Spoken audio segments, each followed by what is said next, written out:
তো পরের দিন সকালবেলা স্কুলে গেলাম, ভাবতেছি যে কি করা যায়। বান্ধবীকে বললাম, বান্ধবী তো সেই এক্সাইটেড, বলতেছে তুই ভাইয়াকে কী বলবি, তাড়াতাড়ি আমাকে বল। আমি বলতেছি যে কী আর বলবো, আমারও তো পছন্দ তাকে, একটু একটু পছন্দ করতাম, আসলে ওইভাবে বলার সাহসটা পাইনি। তো যেহেতু সে আমাকে পছন্দ করছে, সুযোগ পাইছি, তো আর কি বলার, বলবানি যে পছন্দ। তারপরে দুজনে কোচিংয়ে চলে গেলাম ছুটির পর।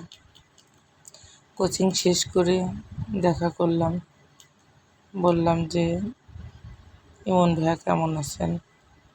বলতেছে যে হ্যাঁ আলহামদুলিল্লাহ ভালো আছি, তোমাদের কী অবস্থা? বললাম যে এই তো আছি আলহামদুলিল্লাহ। তারপরে বলতেছে যে বস। বসলাম, বসে গল্প করতে করতে একটা পর্যায়ে জিজ্ঞেস করলো যে কী চিন্তা ভাবনা করলে, কিছু কি ভেবেছ? তো এদিন আমরা একটা রেস্টুরেন্টে বসছিলাম, যেহেতু আমরা শহরে থাকি, তো একটা রেস্টুরেন্টে বসছিলাম। বসে অনেকক্ষণ কথা বলার পরে এক পর্যায়ে আমি বলেই দিলাম যে হ্যাঁ আমি রাজি।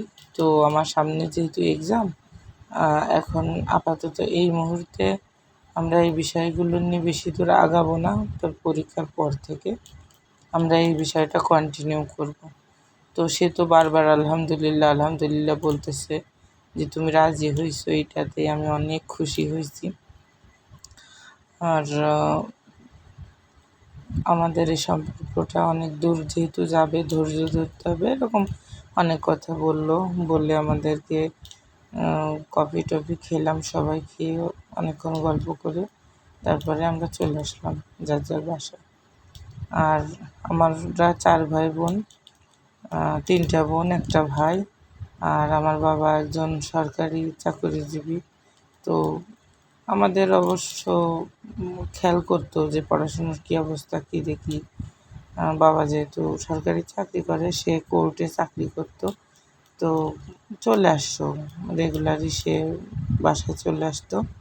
তো আমাদের সবসময় খোঁজ খবর নিত যে আমরা কী অবস্থা কেমন। তো সেদিনও বাবা এসে বলতেছে যে তোমার পড়াশুনোর কী অবস্থা? আমি বলতেছি যে এই তো আলহামদুলিল্লাহ অনেক ভালো চলতেছে। এভাবে বাবার সঙ্গে কিছু গল্প টল্প করে দেন পরের দিন সকালবেলা আবার বের হলাম। এবার স্কুলে যেয়ে তো সারাক্ষণ তার চিন্তা ভাবনা করতেছি, সারাদিন তো তার চিন্তা করছি, সারা রাতও করছি।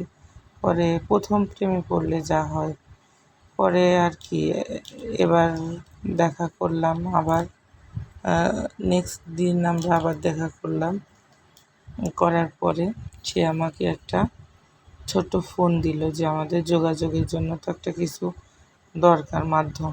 তো একটা ফোন দিল, ফোনটা আমি নিতে চাচ্ছিলাম না, একটা বাটন ফোন, অনেক জোর করলো। তারপরে আমি নিলাম, যে বলল যে সিম দেওয়া আছে, সমস্যা নাই, তুমি শুধু মেসেজ করে রেখো, তারপরে সুযোগ পেলে কথা হবে।